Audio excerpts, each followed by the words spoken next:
Welcome to the podcast. I'm Mark. Today we're talking about a reality executives face every day, technology budgets that feel unavoidable. Cloud, AI, and security aren't seen as optional.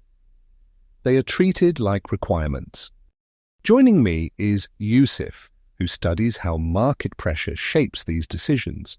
He calls it market asymmetry dynamics. Hi, Mark. Thanks for having me on the podcast. Yusuf, why does technology spending feel mandatory? Because the decision doesn't start at the executive table.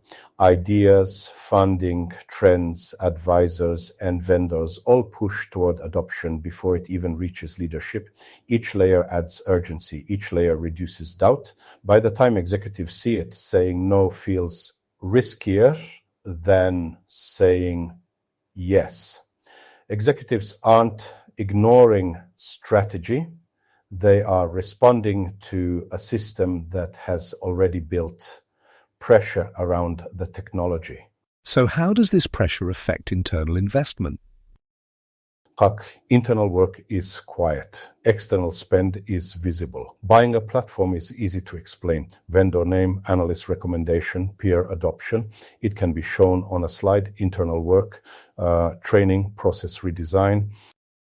Building operational discipline is harder to explain. It has no reportable benchmark, no immediate applause. Executives protect what is visible. That's rational. The system rewards spending on tools, but internal capability is often neglected. So it's not that internal work isn't important, it's just invisible. Exactly. And yet most value comes from internal capability. The technology is only a small part of the outcome. The real value comes from people and processes running it well. Can you give a real example of this in action? Sure. Imagine a company adopts an AI roadmap. The board approves the budget because everyone talks about AI as strategic. They hire a consultant to implement it. The project is delivered. It looks like a success, but the internal teams don't get enough training. Processes aren't updated. Daily operations fall on a few people, stretched thin. The company looks modern on paper, but internally teams are overworked. Decisions slow down, errors increase. This can happen in any organizations. It's not incompetence, it's structural. The pressure to spend externally came first. Internal readiness came second. Why is external spend always treated as strategic? Because it's visible and measurable. You can see it, you can benchmark it, you can compare it to peers. Internal work is invisible. You can't easily measure skills gained, process improvements, or operating discipline. You can't show a competitor doing it. So boards, investors, and auditors see external spend as strategic. Internal work is labeled overhead or cost. That's why organizations end up over-investing in tools and under-investing in capability. So it's not bias, it's about what is visible and defensible. Exactly. Executives are rational. They allocate resources where the pressure is highest and the justification is clearest. What happens once the system is live? The market pressure moves on. Innovation looks for the next breakthrough. Advisors focus on the next roadmap. Vendors move to the next client.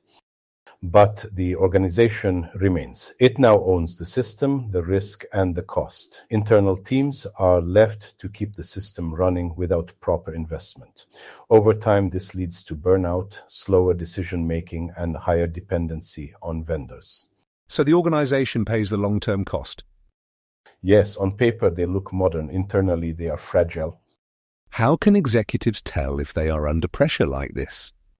3 simple signs. Too many tools. If each new tool is bought to manage problems from previous tools, internal capability is lagging. Teams are overworked. If your best people spend all their time keeping systems running, innovation stops. Processes haven't changed. The technology is live, but behavior, decisions, and workflows remain the same. These are not leadership failures. They are outcomes of the structural pressure from the market.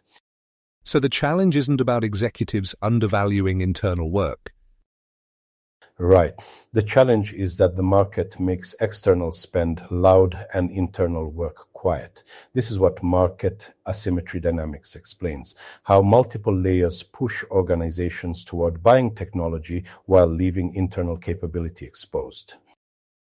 In our next episode, we'll break down the full 7-layer structure and discuss how leaders can recognize and manage this pressure without slowing the business. Yusuf, thank you. This is eye-opening and very practical. Thank you, Mark. And to our listeners, next time a technology spend feels inevitable, ask yourself, what internal work became invisible along the way?